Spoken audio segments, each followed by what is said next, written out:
మా పరిశుద్ధుడు, మహోన్నతుడు, మహాగణుడైనటువంటి యేసుక్రీస్తు శక్తి గల పరిశుద్ధ నామమున మీ అందరికీ నా హృదయపూర్వకమైన వందనాలు చెల్లిస్తున్నాను.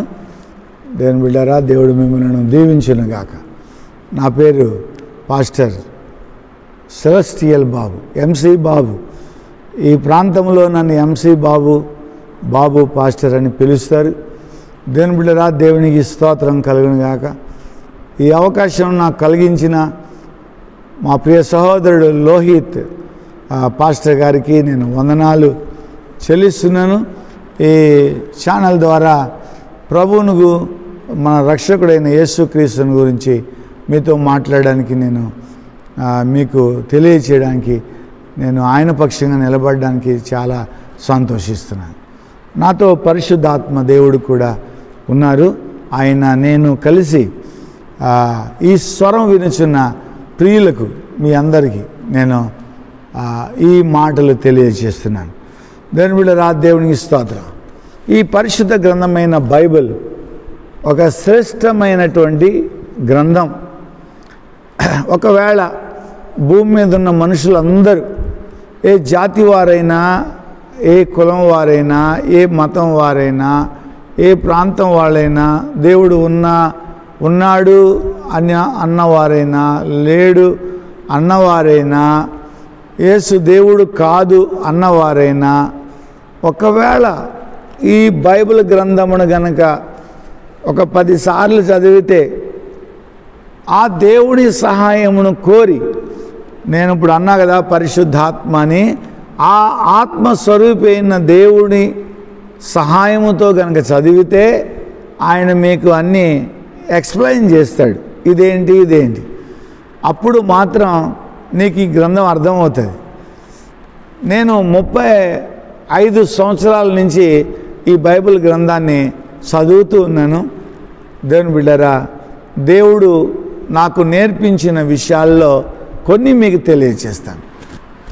ఎందుకంటే ఈ బైబిల్ గ్రంథం అంతటినీ నేర్చుకోవడానికి, అర్థం చేసుకోవడానికి నాకు 500 సంవత్సరాలు కూడా సరిపోదు.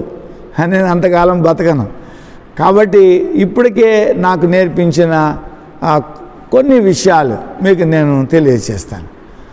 దేవుడు ఈ సృష్టిని ఎలా చేశాడో బైబిల్ గ్రంథంలో వ్రాయబడి ఉంది. ఇంకా మిగిలిన మత గ్రంథాలు, అనగా భారతదేశంలో నేను ఉన్నాను కనుక భారతదేశంలో ఉన్న మత గ్రంథాలలో కూడా ఎన్నో రకాలైన వివరణలు సృష్టి ఎలా జరిగిందో వ్రాయబడి ఉంది. అయితే నా మనసుకు నచ్చింది, నాకు అర్థమైంది, మీకు తెలియజేస్తున్నాను. ఈ బైబిల్ గ్రంథంలో సృష్టి క్రమంలో దేవుడు సమస్తమును ఆయన నోటి మాట చేతే కలుగచేశాడు. దేవుని బిడ్డరా, ఆయన ఎంత శక్తిమంతుడో మనకు అర్థమవుతుంది ఆ ఒక్క మాటతోనే. దేవుని బిడ్డరా, దేవుడు నోటి మాటతో వెలుగు కలుగునుగాక అంటే మన ఇంట్లో దీపమే వెలగదా, కానీ దేవుని బిడ్డరా ఈ వెలుగంతటినీ కలుగచేశాడు. వెలుగు లేని స్థలము ఎక్కడా లేదు. దేవుని బిడ్డారా, ఎక్కడా లేదు. వెలుగు లేని స్థలము ఎక్కడా లేదు. ఆయన వెలుగును కలుగచేశాడు. నక్షత్రాలు వెలుగుమయం, సూర్యుడు వెలుగుమయం, చంద్రుడు వెలుగుమయం, పరలోకం వెలుగుమయం, నరకంలో అగ్నిగుండం అక్కడ కూడా వెలుగు, ఒక రకమైన వెలుగు. దేవుని బిడ్డ, దేవునికి స్తోత్రం. ఎక్కడ ఆ వెలుగు లేదు అంటే ఒకే ఒక్క వ్యక్తి లోపల లేదు. ఆ వ్యక్తి బైబిల్లో ఆయన గురించి ఏం రాయబడిందంటే సాతాను, దయ్యం అని కూడా అనొచ్చు, అపవాది. దేవుని బిడ్డరా, ఇది దేవుని బిడ్డరా సైతాన్. ఎందుకు ఈ చీకటి, వాడు చీకటిగా ఉన్నాడు అనేది వ్రాయబడింది. ఏంటంటే దేవుడి దగ్గర ఈ భూమి మీద ఈ మనుష్య రక్త మాంసములతో ఉన్న ఈ మనుష్య సృష్టిని దేవుడు చేయకముందు ఆత్మల లోకం ఉంది, ఇప్పటికీ ఉంది. దేవుడు ఆత్మ అయి ఉన్నాడు, దేవుడు ఆత్మస్వరూపి అని బైబిల్లో కూడా వ్రాయబడి ఉంది. ఆ ఆత్మల లోకంలో అన్ని దేవదూతలు ఉంటాయి. ఆ దేవదూతల్లో రకరకాల అంటే కెరూబులని, సెరాపులని, దేవదూతలని, రకరకాల దేవుని బిడ్డరా ఏంజల్స్ అంటారు ఇంగ్లీష్లో కదా, ఆర్కేంజల్స్ అంటే ప్రధాన దూతలని బైబిల్లో వ్రాయబడి ఉంది. ముఖ్యమైన దూతలుగా ముగ్గురు బైబిల్లో కనిపిస్తారు. ఒకటి గాబ్రియేలు, రెండు మికాయేలు, మూడోవాడు లూసిఫర్. దేవుని బిడ్డరా వీళ్ళందరూ వెలుగు మయం అన్నమాట. అయితే ఈ లూసిఫర్ అన్నవాడు దేవుడు చాలా ప్రేమించి వాడికి చాలా శక్తి అధికారాలు ఇచ్చాడు, చాలా ప్రేమించాడు. చూడండి, మన తెలుగులో కూడా మనం చూస్తాం, చాలామంది మనం బాగా ప్రేమిస్తే వాడు మనకు శత్రువు అయిపోతాడు. అలాగే దేవుడు ఈయన్ని చాలా ప్రేమించాడు, అంటే పక్షపాతం కాదు, అందరినీ ప్రేమించే దేవుడు. అయితే వాడిని చాలా ప్రేమించిన తర్వాత వాడు దేవుడికి వ్యతిరేకంగా మారాడు. ఎలా మారాడంటే, నేను అందరూ దేవుడికి నమస్కారం చేయడం ఏంటి, అందరూ దేవుడికి పూజ చేయడం ఏంటి, నాకు చేయాలి, నేను కూడా అంతటి వాడిని, నాకు గొప్ప శక్తులు ఉన్నాయి కాబట్టి అందరూ నాకే లోబడాలనే ఒక దురాశ, వాడి దుర్బుద్ధి వాడి హృదయంలో పుట్టింది. ఇది ఎప్పుడైతే పుట్టిందో దేవుని బిడ్డరా ఒక్కొక్కరిని చెడగొట్టడం మొదలుపెట్టాడు. చెడగొట్టండి అదే బుద్ధి వాళ్ళకు కూడా అంటించాడు. దేవుని బిడ్డరా ఇది పరలోకంలో జరిగింది. దేవుని బిడ్డరా అప్పుడు దేవుడు వాడిని అక్కడి నుంచి కిందకి గెంటాడు, కిందకి తన్ని వేశాడు, పంపించేది. వాడితో పాటు ఉన్న ఆ ఆత్మలన్నీ పరలోక రాజ్యం నుంచి భూమి మీద పడ్డవని దేవునికి వాక్యంలో రాయబడింది. ఈ భూమి మీద ఇప్పటికీ దేవుని బిడ్డరా ఈ యొక్క శక్తులు అంటే ఈ దురాత్మలు అక్కడి నుంచి వచ్చి పడ్డ ఈ పాత దేవదూతలందరూ కూడా దేవుని శక్తులుగా మారారు. దేవునికి వ్యతిరేకంగా పనిచేసే శక్తులు. దేవునికి వ్యతిరేకంగా మాట్లాడతారు, దేవునికి వ్యతిరేకంగా ఆలోచిస్తారు, దేవునికి వ్యతిరేకంగా దేవుడు ఏం చేయాలనుకున్నాడో ఏం చేస్తాడో అన్నిటికీ వ్యతిరేకంగా ఉంటారు. దేవుని మీద వాళ్ళ హృదయం అలా ఉంటుంది అంతే. కనుక వాళ్ళేమో శరీరులు కాదు, వాళ్ళ ఆత్మ సంబంధమైన వ్యక్తులు. అంటే ఆత్మ సంబంధమైన మరి అది వ్యక్తులే. ఇక దేవుని బిడ్డారు, దేవునికి స్తోత్రం. అయితే ఆత్మ సంబంధమైన వారు ఆకాశ మండలంలో ఉంటారని బైబిల్లో వ్రాయబడింది. ఆకాశ మండలమందున్న దురాత్మల సమూహము అని బైబిల్లో వ్రాయబడింది. సో వీళ్ళందరూ ఆకాశంలో ఉన్నారు. దేవుని బిడ్డరా, దేవుని స్తోత్రం. దేవుడు పరలోకంలో ఉన్నాడు, మనం భూలోకంలో ఉన్నాం. ఈ ఆకాశ మండలంలో దురాత్మలు ఉన్నాయి. వాటి బుద్ధి ఏంటంటే నన్నేం మొక్కు, నేనే దేవుడిని అని ఈ మనుషులను, ఏమి తెలవని మనుషులను మోసగించడమే వాడి పని. దేవుని బిడ్డరా దేవుడికి ఎంత శక్తి ఉందో ఆయన దేవుడా ఈ దురాత్మ దేవుడా అనేది మనుషులు గ్రహించాలి. అందుకే మెదడిచ్చాడు దేవుడు మనకి ఆలోచించడానికి. ఈ ఆలోచించడం దేవుని బిడ్డరా ఎలాగా అని రోమాపత్రికలో ఏమని వ్రాయబడిందంటే, ఆయన గురించినటువంటి ఆలోచన దేవుని బిడ్డరా ఈ ఆకాశమును చూస్తే, మనకి ఆకాశం గురించి ఆలోచిస్తే దేవుడు దాన్ని చేసిన దేవుడు ఎంత గొప్పవాడో మనకు అర్థమవుతుంది. ఈ భూమి మీద ప్రతి చెట్టు, ప్రతి జంతువు, ప్రతి దేవుడు సృష్టించినది ప్రతీది కూడా దేవుని యొక్క జ్ఞానమును, దేవుని యొక్క ప్రేమను మనకు చూపిస్తుంది. మనం పీల్చుకునే గాలి, మన చుట్టూ పంచభూతములు అని మనం పిలిచే ఈ భూమి, ఆకాశము, ఈ గాలి, నీరు, అగ్ని, ఇవన్నీ కూడా దేవుని బిడ్డరా దేవుణ్ణి స్తుతిస్తాయి, దేవుణ్ణి మహిమపరుస్తాయి, దేవుణ్ణి ప్రచురపరుస్తాయి. ఎంత శక్తి ప్రతి దాంట్లో దేవుడు పెట్టాడో, ఎంత గొప్పవాడో దేవుని బిడ్డరా మనకు అర్థమవుతుంది. మనకు తెలవక ఈ పంచభూతములే గొప్పవి, అవే దేవుడు అనుకుని చాలామంది పొరపాటు పడతారు. దేవుని బిడ్డరా సూర్యుడిని పూజిస్తే వాళ్ళు ఉన్నారు. సూర్యుని వలన మనుషులకు కలుగుతున్న లాభాలను బట్టి నిజంగా సూర్యుడు లేకపోతే మనం బతకం. కానీ సూర్యుడు అక్కడ ఎలా ఉన్నాడు? అక్కడ ఉన్నాడు అంటే దాన్ని సృష్టించిన ఒకని వలన ఉన్నాడు, ఆయన్ని దేవుడు అంటారు.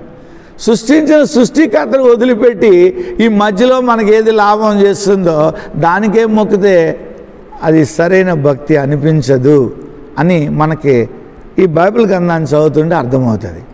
దేవుని బిడ్డలారా, ఎన్నో దేవుడు మన చుట్టూ పెట్టాడు. ప్రతీది దేవుని బిడ్డలారా, చెట్లే కానీ, పుట్టలే కానీ, జంతువులే కానీ, ప్రతి దానిలోనూ దేవుడు మనను ప్రేమించి మన కొరకు లాభం, మేలు కలిగే విషయాలు పెట్టాడు. ప్రతి ఆకులో, ప్రతి చెట్టులో, ప్రతి దేవుడి బిడ్డల ఈ మన చుట్టూ ఆవరించిన గాలి, నీరు, అగ్ని సమస్తంలో దేవుడు కనిపిస్తాడు. అందుకే అంతటా దేవుడు ఉన్నాడు అంటారు. అంతటా ఉన్నాడు కరెక్టే, కానీ అన్నీ దేవుడు కాదు, అన్నిటిలోనూ దేవుడు లేడు. దేవుని బిడ్డలారా, మనము దేవుని బిడ్డ, దేవుడు మనకు కావలసిన వాటిని అన్నింటిలో పెట్టాడు. ఓకే, సరే. అయితే దేవుడు అన్నిటినీ చేసిన దేవుడు మనల్ని కూడా, మనుషులమైన మనల్ని కూడా చేశాడు. అయితే మన లోపల మనం ఎలా తయారు చేయబడ్డము అని అంటే మట్టితో చేసాడు అని బైబిల్లో వ్రాయబడి ఉంది. మట్టితో అన్నీ చేసిన దేవుడు అలాగే ఉంచలేదు, ఓ బొమ్మలాగా ఉంచలేదు. ఇప్పుడు ఎలా కుక్క రోడ్డు మీద తిరుగుతుందో, పులి ఎలా తిరుగుతుందో, అలాగే మనం కూడా తిరిగే వాళ్ళంగా ఉంచలేదు, అలా చేయలేదు. పరలోకంలోంచి ఆత్మ, ఆయన ఏ ఆత్మ కలిగి ఉన్నాడో ఆత్మలో పాలు మన లోపలికి పంపించాడు. ఈ నాసికారంధ్రములోంచి ఆయన ఊదేడంటే జీవవాయు ఊదగా మనము జీవించే ప్రాణి, అంటే చచ్చిపోయే ప్రాణిలో కాదు.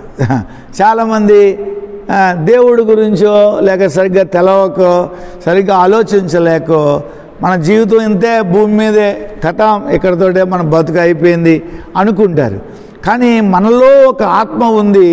ఆ ఆత్మ అది ఈ శరీరాన్ని వదిలిపెట్టి మళ్ళీ తాను దయచేసిన దేవుని యొద్దకు వెళ్ళిపోతుంది అని ఈ గొప్ప రహస్యం బైబిల్లో దేవుడు వ్రాసిచ్చాడు. ఈ బైబిల్ ఏంటంటే ఒక మంచి కవి, ఒక గొప్ప జ్ఞాని, ఒక గొప్ప అనుభవశాలి, ఆయన జీవితంలో ఉన్నటువంటి అనుభవాల ద్వారా రాసిన గ్రంథం కాదు. ఆది కాండంలో దేవుని ఈ గ్రంథంలో మొదట్లో ఆదాము అనే ఒక మొదటి మనుషుని దేవుడు చేశాడు. ఆయన 630 సంవత్సరాలు బతికాడు. కానీ దేవుని బిడ్డలారా, ఇంకొక ఆయనడు మెతూషెలా అని, దేవుని బిడ్డలారా, ఆయన 690 సంవత్సరాలు బతికాడు. దేవుని బిడ్డలారా, ఓకే. అయితే దేవుని బిడ్డలారా, దేవునికి స్తోత్రం. అయితే 600 కాదు, 960 సంవత్సరాలు బతికాడు. దేవుని బిడ్డలారా, ఆయన 930 సంవత్సరాలు బతికాడు. అయితే దేవుని బిడ్డలారా, దేవునికి స్తోత్రం కలుగును గాక. అన్ని సంవత్సరాలు బతికినా వాళ్ళ నేర్చుకున్నవి ఎన్నో ఉంటాయి కదా, ఎన్నో అనుభవాలు, జీవిత సత్యాలు అంటారు. జీవితం ఒక పాఠశాల, ప్రతిరోజు మనం ఏదో ఒకటి నేర్చుకుంటాం. అన్ని సంవత్సరాల్లో వాళ్ళు నేర్చుకున్న విషయాలు కాదు ఇవి, వాళ్ళ జ్ఞానంతో రాసినవి కాదు.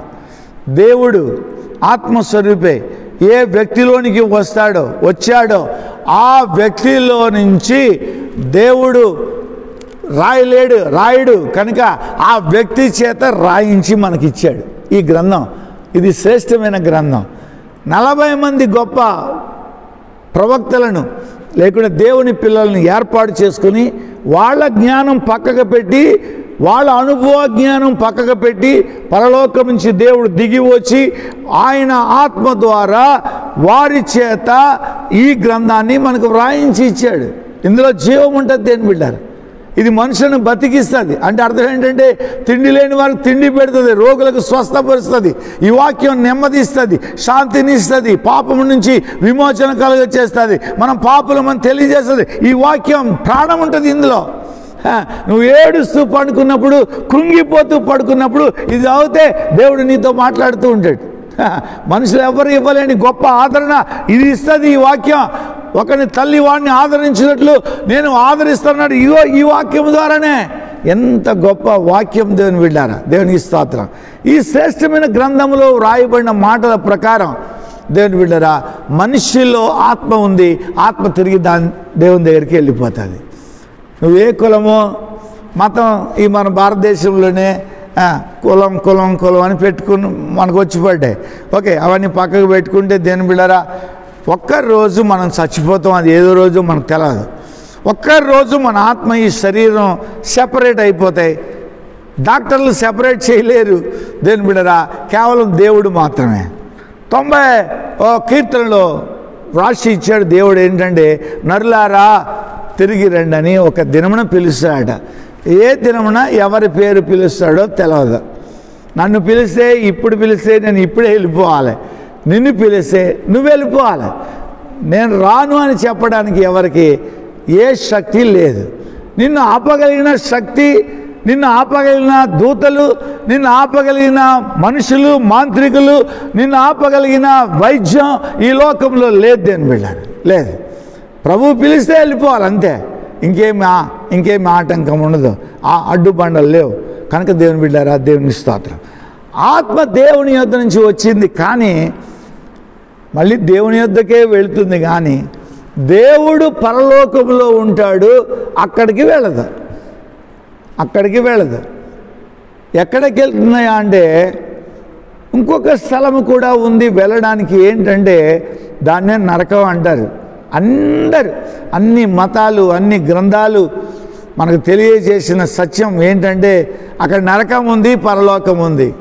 దేవుని బిడ్డ, ఎందుకు నరకం ఉందంటే, మనుషులు పాపము చేశారు. ఏంటి పాపం?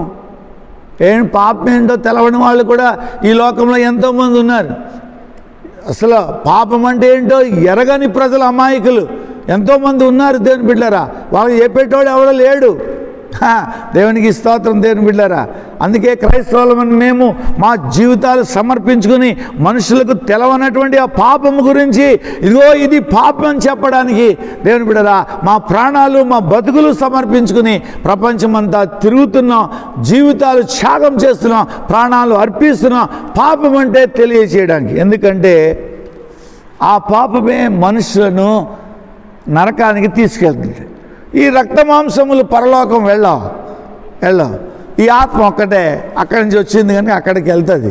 దేవుని బిడ్డరా, అక్కడికి వెళ్తే పర్వాలేదు, కానీ అంటే దేవుని దగ్గరికి వెళ్తే పర్వాలేదు, కానీ దాన్ని మోక్షం అంటారు, పరలోకం అంటారు, పుణ్యలోకం అంటారు, దేవుని రాజ్యం అంటారు, ఇలా రకరకాలుగా అన్నా దేవుని బిడ్డరా, అక్కడికి మనం వెళ్ళము అనే గొప్ప భయంకరమైన సత్యాన్ని మనకు తెలియచేస్తుంది బైబిల్. దేవుని బిడ్డరా, అంతకుముందు పుణ్యకార్యాలు చేయాలి అని నేర్చుకున్నారు మనుషులు. కానీ ఆయన దేవుడు, కోట్ల దూతలు ఆయన్ని, నువ్వు పరిశుద్ధుడవు, ఏ పాపము లేని పరిశుద్ధుడవు, నీలో ఏ పాపము ఎవడు ఎన్నడూ కనుగొనలేడు అని ఆ దేవుడిని కొనియాడుతున్నారు. పరిశుద్ధుడు అని ఆ గొప్ప దేవుడు. దేవుని బిడ్డారా, దేవునికి స్తోత్రం కలుగుగాక. అంత పరలోక రాజ్యాన్ని, ఆ కోటాను దేవదూతలు దేవుణ్ణి స్తుతించడాన్ని, ఆ యొక్క మంచి గొప్ప వాతావరణాన్ని వదిలిపెట్టి ఒక మనిషిగా పశువుల పాకలో నీ కొరకు నా కొరకు పుట్టాడు.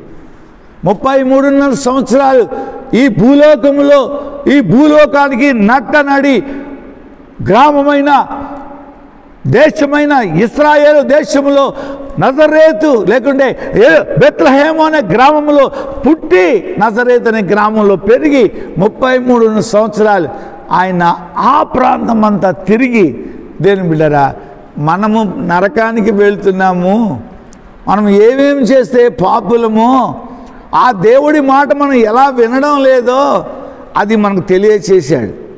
పరలోకం ఉంది, నరకం ఉంది అనే సత్యాన్ని ఎవడ చూసి రాలే,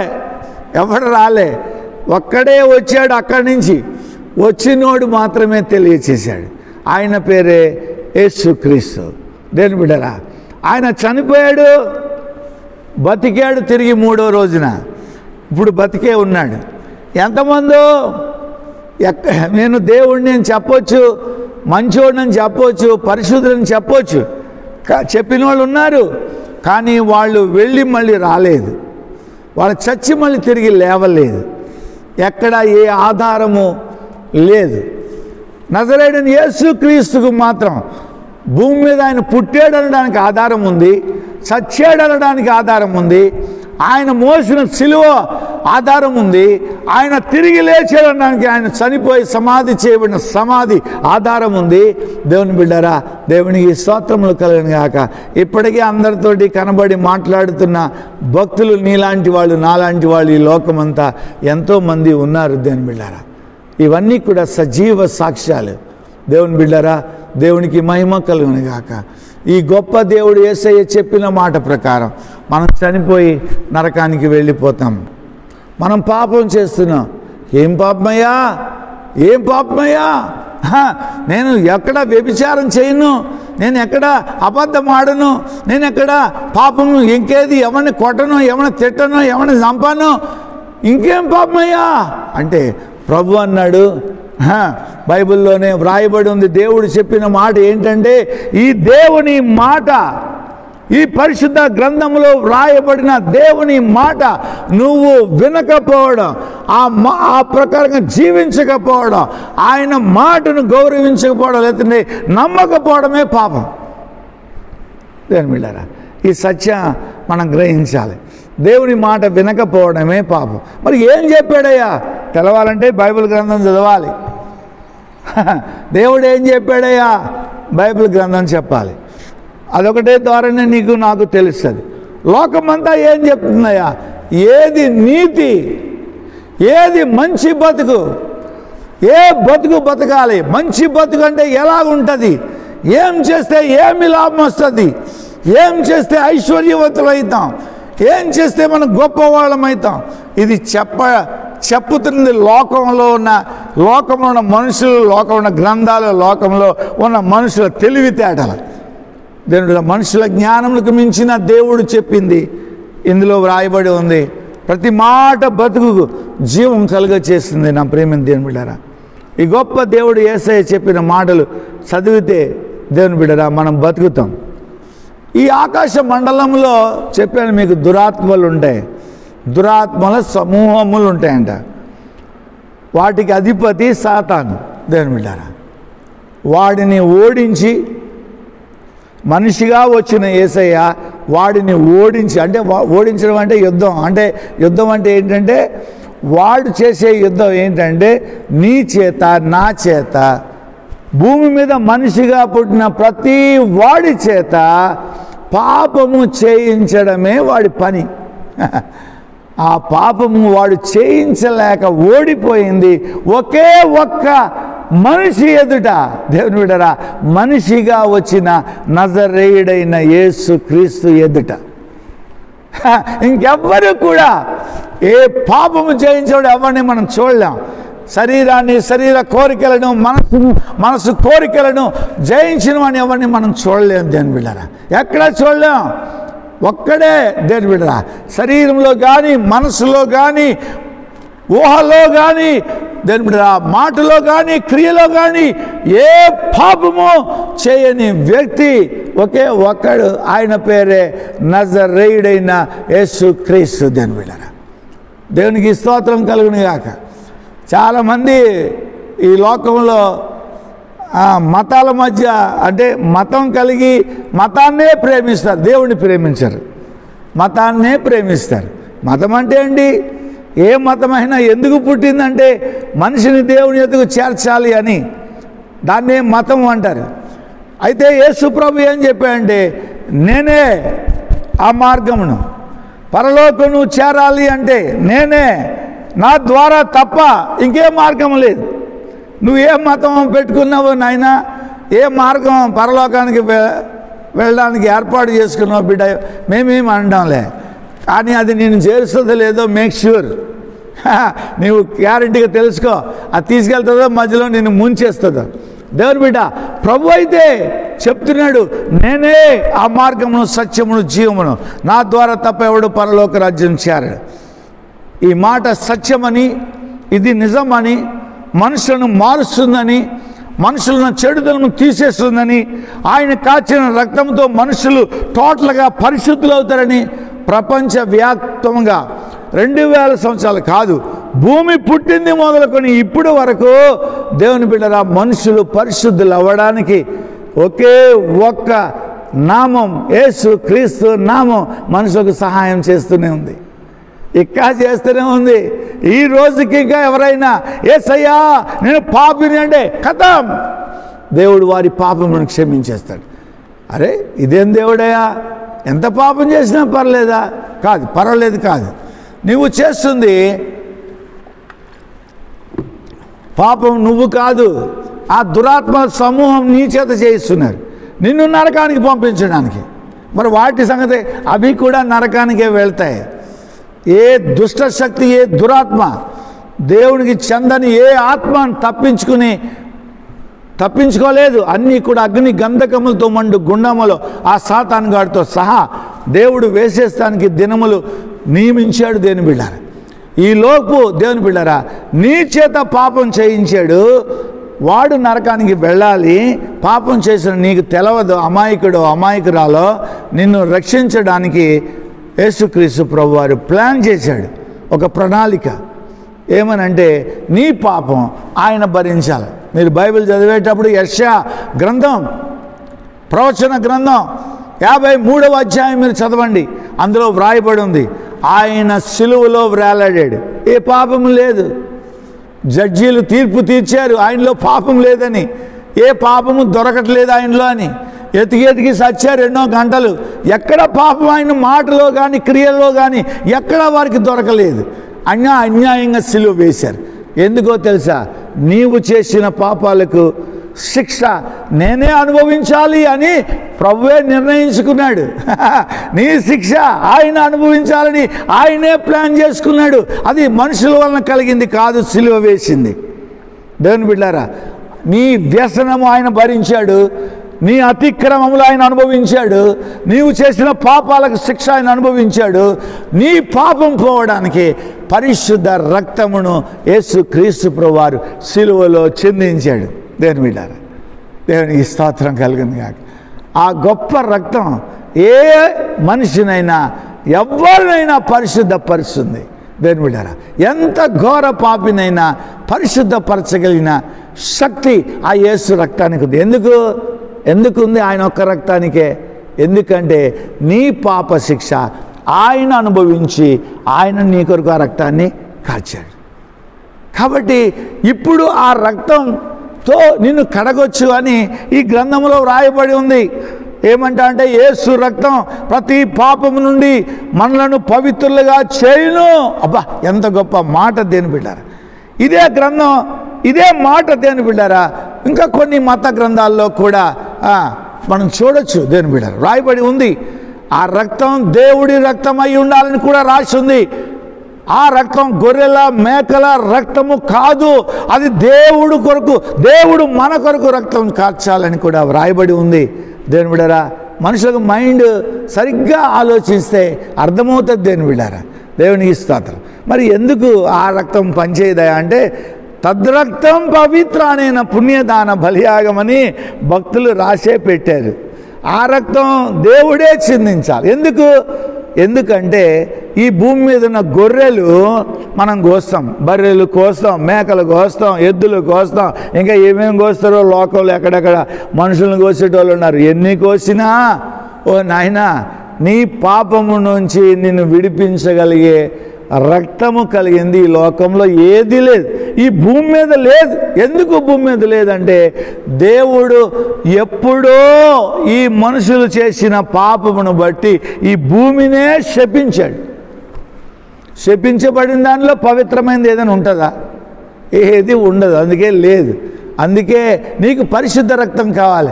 అందుకే హిందూ మత గ్రంథంలో దేని ఋగ్వేదంలో మనకు వ్రాశారు భక్తులు ఏమనంటే పరిశుద్ధ రక్తం కావాలి, తద్రక్తం ఆ దేవుడే మన కొరకు ఇవ్వాలి, చిందించాలి. ఎక్కడ ఉంటాడు దేవుడు? అక్కడ. ఆయనకి రక్తం ఉంటుందా? లేదు. మరి ఎలాగా? ఆయన రక్తము ధరించుకుని, రక్త మాంసములు కలిగిన శరీరం ధరించుకుని మన కొరకు కన్య మరియ గర్భమున పరలోక రాజ్యం నుంచి ఈ లోకానికి వచ్చి 2000 సంవత్సరాల క్రితం బెత్లెహేము అనే యెరూషలేము పట్టణం దగ్గర ఉన్న ఆ పల్లెటూరులో దేవుడు యేసుక్రీస్తు ప్రభువారు జన్మించాడు. దేవుని బిడ్డారా, ఎంత గొప్ప కార్యం దేవుడు చేశాడు. ఆయన సిలువలో 33.5 సంవత్సరాలు బతికిన తర్వాత వేలాడి నా కొరకు రక్తం కాచాడు. ఆయన రక్తంతో నా పాపాలన్నీ కడిగేశాడు. నేను పవిత్రునయ్యాను. ఎలా తెలుసు నాకు ఎలా తెలుసు? నేను చెడ్డ జీవితం బతికాను, చెడ్డ జీవితం చేశాను, చెడ్డ అలవాట్లు అన్నీ పోయినాయి. మరి ఎక్కడ పోయినాయి? ఎలా పోయినాయి? ఎలా మారిపోయినాయి? నా మనసు ఎలా మారిపోయింది?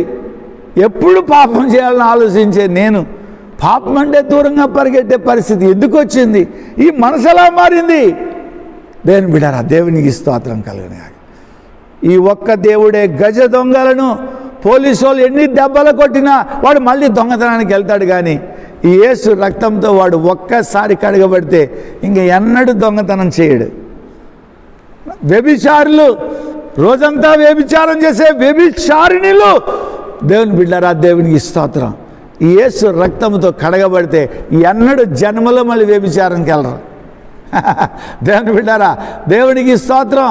ఈ లోకం ఇచ్చే సుఖం కొరకు పాపము చేసే నరహంతకులు, రౌడీలు, దుర్మార్గులు, దుష్టులు, మాంత్రికులు, దేవుని బిడ్డలారా, ఈ చెడ్డ పనులు చేసేవారు ఎంతోమంది దేవునికి వ్యతిరేకంగా తన తోటి మనుషులను ప్రేమించలేక తోటి మనుషులు కీడు చేసేవారు అందరూ మార్పు చెందడానికి కారణం ఏంటంటే యేసు రక్తం. ఆ రక్తములో ఆ ప్రభావం ఉంది. ఎందుకంటే ఆయన అనుభవించాడు. నీది నాది అందరిది. ఎవరైనా సరే, ప్రభువా నా పాపములన్నీ నువ్వు క్షమించు, నా పాపములు క్షమించడానికి నీకొక్కడికి అధికారం ఉంది. దేవునికి స్తోత్రం. ప్రభువా నా పాపమంతా నా శిక్ష అంతా నువ్వు అనుభవించి నా పాపమంతా తీసేసినావు, యేసయ్యా నీకు వందనాలు అని చెప్పితే, నాయన నన్ను క్షమించని అడిగితే ప్రభు నా ఎద్దుకు వచ్చి వాడిని ఎంత మాత్రము త్రోసిపోయినా అన్నాడు.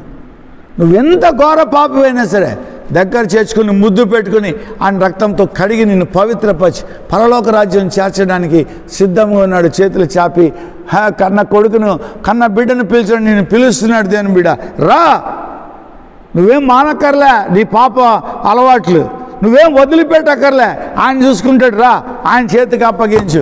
ఆ పాపము నుంచి నిన్ను విడిపించేవాడు ఆయనే, ఆ శాపము నుంచి విడిపించేవాడు ఆయనే, ఆ రోగం నుంచి విడిపించేవాడు ఆయనే.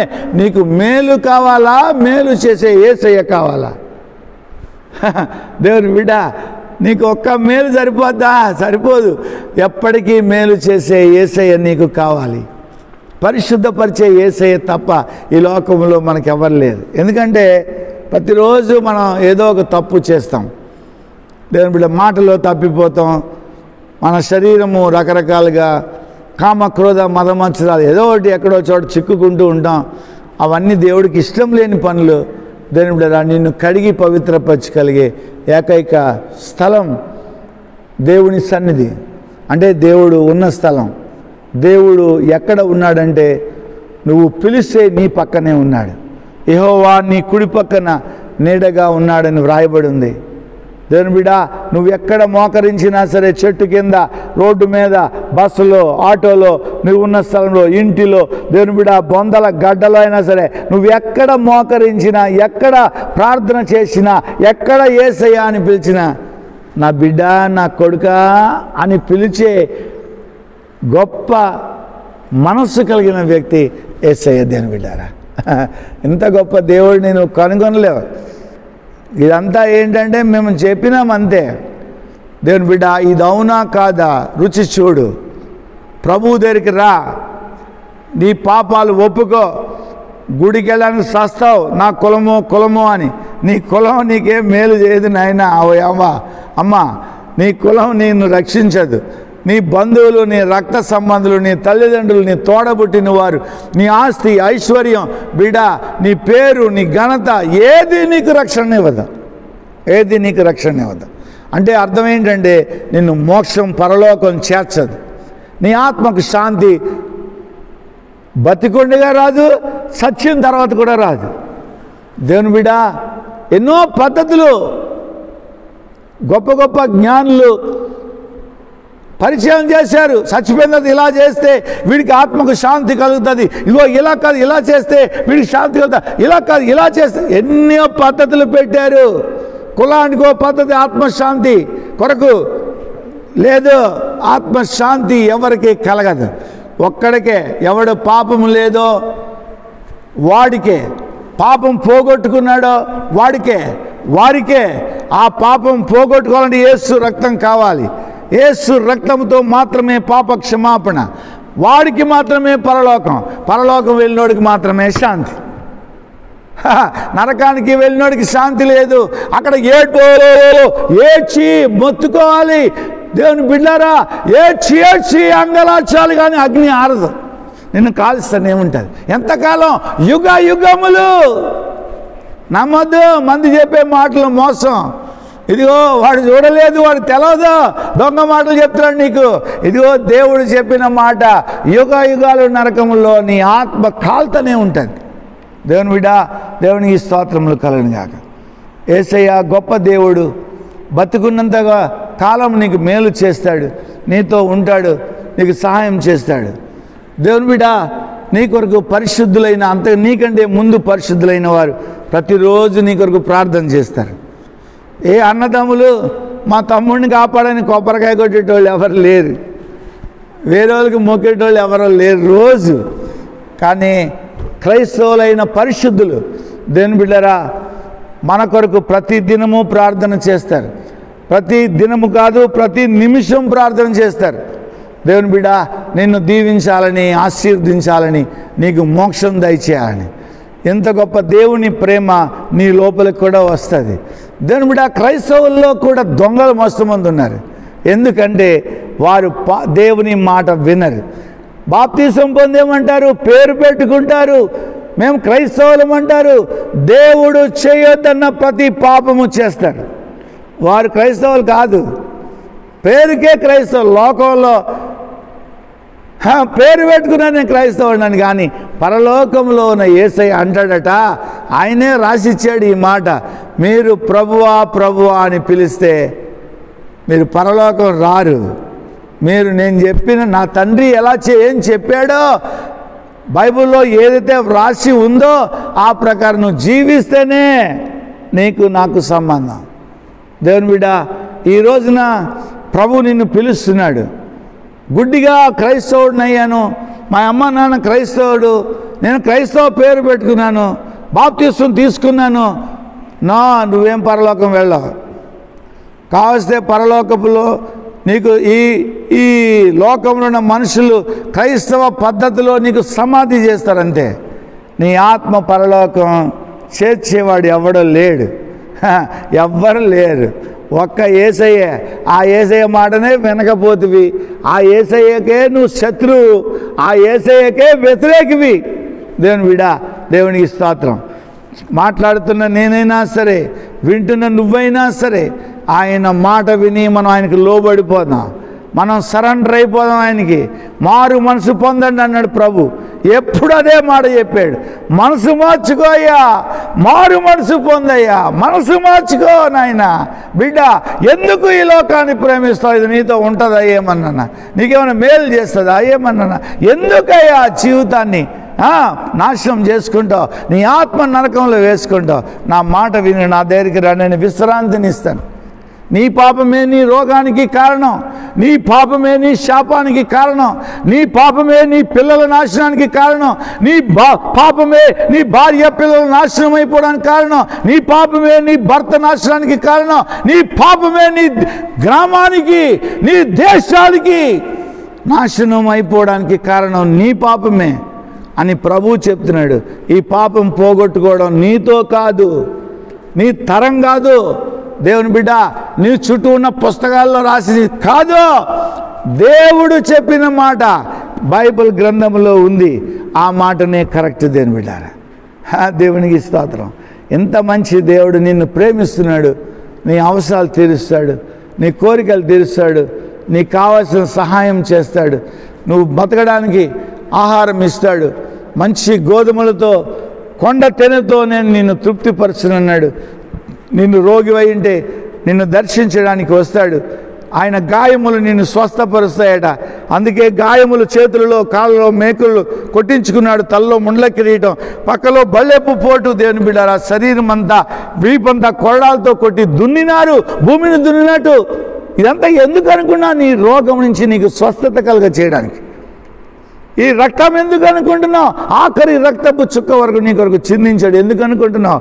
దేవుని బిడ్డ, నీ ఘోర పాపములన్నీ తీసివేయడం కొరకు, నీ ఆత్మను తిరిగి పరిశుద్ధపరిచి పరలోక రాజ్యంలో ఆయన చేర్చుకోవడం కొరకు. అక్కడ రోగం లేదు, అక్కడ అంతం లేదు, అక్కడ బాధ లేదు, దుఃఖం లేదు, వేదన లేదు, సమస్య లేదు, అంతము లేదు, మరణము లేదు. వా, ఎంత గొప్ప రాజ్యం అండి! ఇటువంటి చోటనే కదా మనకు శాంతి దొరికేది. ఆ శాంతిలోనికి ప్రభు మిమ్మల్ని ప్రేమతో ఆహ్వానిస్తాడు. రా, నీకున్న బంధకాలు తెంపుకో, మనుషులను తెంపుకో. దేవుని బిడ్డ, మనుషులు నిన్ను ఆటంకపరుస్తుంటే వారిని పక్కకు పెట్టు. దేవుని బిడ్డ, నీకు కులం ముఖ్యం కాదు, నీకు మతం ముఖ్యం కాదు, నీకు డబ్బు ముఖ్యం కాదు, నీకు చదువు ముఖ్యం కాదు, నీ కుటుంబం ముఖ్యం కాదు. దేవుని బిడ్డ, యేసు కంటే ఏది ముఖ్యం కాదు. యేసే నీ హృదయంలోనికి వస్తే ఆయన నీ శరీరాన్ని బాగు చేస్తాడు, నీ కుటుంబాన్ని మంచిగా చేస్తాడు, నీ బతుకును మంచిగా చేస్తాడు, నీ ఆత్మను మంచిగా చేస్తాడు, నీకు మోక్షం ఇస్తాడు, పరలోకం హాయిగా చేరిపోవచ్చు. ఎంత గొప్ప దేవుడు! దేవుని బిడ్డారా, పిలువగా పలికే దేవుడు, ప్రార్థన ఆలకించే దేవుడు, సహాయము చేసే దేవుడు, ఈ యేసు వంటి సుందరుడైన దేవుడు ఇంకెవరు లేరు. దేవుని బిడ్డారా, ఎవరు లేరు. మీరు నన్ను నమ్మండి, అడ్డమైన పాపాలు చేసి తిరిగినండి, పందిలాగా పోరలేను, కుక్కలాగా తిరిగాను. దేవుని బిడ్డరా, యేసే నాకు గొప్ప శాంతిని, పరిశుద్ధతను నాకు ఇచ్చాడు. ఆ పాపాలన్నిటి నుంచి నాకు ఎప్పుడో విడుదల చేశాడు, విడుదల ఇచ్చాడు. దేవుని ప్రేమతో నన్ను ప్రేమిస్తూ ఉన్నాడు. ప్రతిరోజు నేను ఆయన సన్నిధిని అనుభవిస్తూ ఉన్నాను. దేవుడు ఈ మాటల చేత ఈ గొప్ప రక్షణ మీకు కలుగ చేయునుగాక. మీరు చేయాల్సింది ఏం లేదు. యేసయ్యా, నేను పాపిని, నా పాపాలు క్షమించు, నాకు తెలవక చేశాను, నన్ను క్షమించు, నాకు పరలోకం కావాలి, నేను నరకానికి వెళ్ళను, నా పాపాలు పోగొట్టుకోవడం నాకు చేత కాదు, నాకు నీ సహాయం కావాలి, ఈ లోకంలో ఈ బతకడానికి యేసయ్యా నువ్వు కావాలి నాకు అని ఒక్క మాట దేవుని బిడ్డ నీవు అరిచి చెప్పినా సరే, నోరు మూసుకుని చెప్పినా సరే, మనసులో చెప్పినా సరే, దేవుని బిడ్డ ప్రభు నువ్వు ఏ స్థలంలో ఉండి చెప్పినా నీ ప్రార్థన వింటాడు. దేవుని బిడ్డ నిన్ను ఆదరించి పరిశుద్ధపరిచి ఆయన కొడుకుగా చేసుకుని ఆయన రాజ్యానికి నిన్ను వారసునిగా చేస్తాడు. ఓ యవ్వనుడా, నీ చదువులో, నీ ఉద్యోగంలో, నీ పరిస్థితులన్నిటిలో విజయం లేని జీవితం జీవిస్తున్నవా? ఇదిగో యేసు నీకు ఇస్తాడు.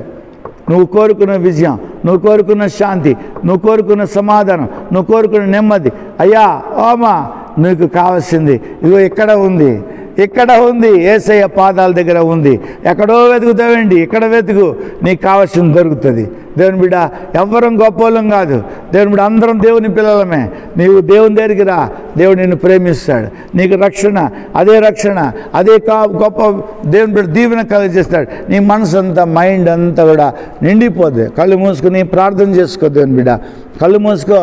మతం మారిపోవట్లేదు, నువ్వు పేరు మార్చుకోకట్లేదు, నువ్వేం మొదలు పెట్టక్కర్లేదు. దేవుని బిడ్డ, నేను పాపినని చెప్పు, ఆ సిగరెట్ అదే పోతుంది, ఇక నువ్వేం తీయక్కర్లే.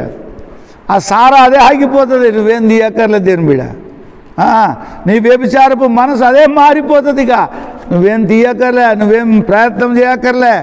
ప్రభువు ఎప్పుడైతే నీ హృదయంలోనికి వచ్చేస్తాడో, చెప్పు నాలోనికి రాని, ఆయన ఎప్పుడైతే వచ్చేస్తాడో నీ అప్పులు పోతాయి, నీ రోగం పోతుంది, నీకు నెమ్మది కలుగుతుంది, విజయం కలుగుతుంది, నువ్వేం చేసిన అద్భుతమైన బరకత్ కలుగుతుంది, గొప్ప దీవెన కలుగుతుంది. దేవుని బిడ్డ, ఇంత గొప్ప దేవుడు ప్రపంచంలోనే లేడు. ఈ సంగతి క్రైస్తవులు కూడా గ్రహించాలి. చాలామంది నేను మంచోడిని, నేను ఎప్పుడో బాప్తిసం పొందిన అడ్డమైన బతుకు, దేవుని గ్రంథంలో లేని బతుకు బతుకుతే నువ్వు నిత్య నరకానికి వెళ్ళిపోతావు. జాగ్రత్త, పాపం చేయి, నేను నిన్ను ప్రేమిస్తున్నాను ప్రభు చెప్పలే. ప్రభు పాపులను ప్రేమించేవాడే. ఆయన పాపము నీలో ఉంటే ఆ పాపం ఆయనకి ఇష్టం లేదు. ఆ పాపముతో నిన్ను ప్రేమిస్తున్నాడు, నిన్ను పరలోకంలో చేర్చుకుంటాడు. కానీ నీతో ఉన్న పాపమును పరలోకంలోనికి రానివ్వడు. నువ్వు పాపమును వదిలిపెడితేనే నీకు పరలోకం. నువ్వు క్రైస్తవుడువో బ్రాహ్మణుడువో, నువ్వు ఎవరవైనా కావయ్యా, నువ్వు ఎవరవైనా విద్యావంతుడువో విద్య లేదో, నువ్వు బీదవాడువో ఐశ్వర్యవంతుడువో, జ్ఞానవంతుడువో జ్ఞానం లేని వెర్రివాడువో, ఏ కులమో ఏ మతమో ఏదైనా పోనీ, దేవుని బిడ్డ, దేవుడికి నువ్వు కావాలి. ఇదిగో పిలుస్తున్నాడు, రా రా, జీవితాన్ని మార్చుకో అయ్యా, మార్చుకో. ఎంతకాలం ఎప్పుడు చేస్తామో తెలియదు, ఈ లోపల ప్రభువే వస్తానని కూడా చెప్పాడు. ఆయన వస్తే దేవుని బిడ్డ నువ్వెక్కడికి వెళ్తావు? ఎక్కడికి వెళ్తావు? నేను క్రైస్తవుడని సంకలు కొట్టుకోవద్దు. నేను ఆ గొప్ప డినామినేషన్, ఈ గొప్ప డినామినేషన్ ఇవన్నీ పక్కకు పెట్టయ్యా. నీ జీవితంలో హృదయంలో పాపమును ప్రేమిస్తూ ఉంటే, దేవుని వాక్యానుసారంగా నువ్వు జీవించకపోతే, నాలాంటి పాస్టర్ అయినా సరే నువ్వు పరలోకం పోవు.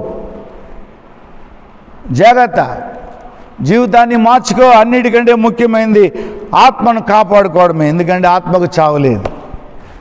శరీరం 100 సంవత్సరాలు 120 సంవత్సరాలు బతకవచ్చు, కానీ దేవుని బిడ్డ ఆత్మ బతకదు. ఆత్మకు చావు లేదు, ఎప్పటికీ బతికే ఉంటే చావు లేదు. నువ్వు దాన్ని కాపాడుకో అయ్యా, దాన్ని కాపాడుకో. అమ్మా, చేతులెత్తి నమస్కరించి చెప్తున్నాను, నా మాట విను. నేను దేవుని సేవకుడిగా నీతో మాట్లాడుతున్నాను. దేవుని సందేశం నీకు చెప్పాను, ఒక మంచి మార్గం చూపించాను. నీకు ఇష్టమైతే మనసులో ఇలా చేసుకోవచ్చు. నాకు ఇష్టం లేదయ్యా, ఓకే నీ ఇష్టం. లేదయ్యా నాకు ఇంకో మార్గం ఉంది, నాకు అది నచ్చింది, ఓకే వెళ్ళిపో, నీ ఇష్టం. నాకు యేసు ప్రభు వద్దయ్యా, నాకు ఇష్టం లేదు, మానే, ఓకే. మాకు క్రైస్తవులు మాకు ఇష్టం లేదు, ఓకే మానే, నో ప్రాబ్లం. కానీ దేవుని బిడ్డ, నీవు నడుస్తున్న మార్గం, దేవుని బిడ్డ నువ్వు ఎక్కిన బస్సు నువ్వు వెళ్ళాల్సిన స్థలాన్ని తీసుకెళ్తుందా లేదా? నువ్వు వెళ్తున్న మార్గం పరలోకం చేరుస్తుందా లేదా? ఎవడో చెప్పిన మాట వినకో, ఎవడో భక్తులు చెప్పిన మాటను వినకో. దేవుడు చెప్పిన మాట కావాలి. దేవుడు వస్తాడు, నీ దగ్గరకు వస్తాడు, నీతో మాట్లాడతాడు, నీ ఇంటికి వస్తాడు, అవును, నీ మంచం దగ్గరికి వస్తాడు, నీతో మాట్లాడతాడు, కళ్ళల ద్వారా మాట్లాడతాడు, చెవులకి నీవు స్వరంతో మాట్లాడతాడు. దేవుని బిడ్డ నీకు అర్థమయ్యేలాగా చేస్తాడు. అడుగు. లేదా నేను చెప్పిన మాట విను, లేదా ఈ పరిశుద్ధ గ్రంథమైన బైబిల్ను చదివి చూడు. ఒక్కసారి కాదు, 10 సార్లు చదువు. దేవుని బిడ్డ ఇది చదువుతున్నప్పుడే నీ జీవితంలోనికి యేసయ్య వచ్చేస్తాడు. ఇందులో ఉన్నదే యేసయ్య, అందులో ఉన్న ప్రతి మాటనే యేసయ్య. దేవుని బిడ్డ, ఇంత గొప్ప దేవుడు మిమ్మల్ని ఆశీర్వదించునుగాక, మిమ్మల్ని దీవించునుగాక. యేసు రాములో ప్రార్థించి మిమ్మల్ని దేవునికి అప్పగించుచున్నాను. ఆమేన్. Thank you for watching. Please subscribe my channel, like, share and comment. Thank you for watching.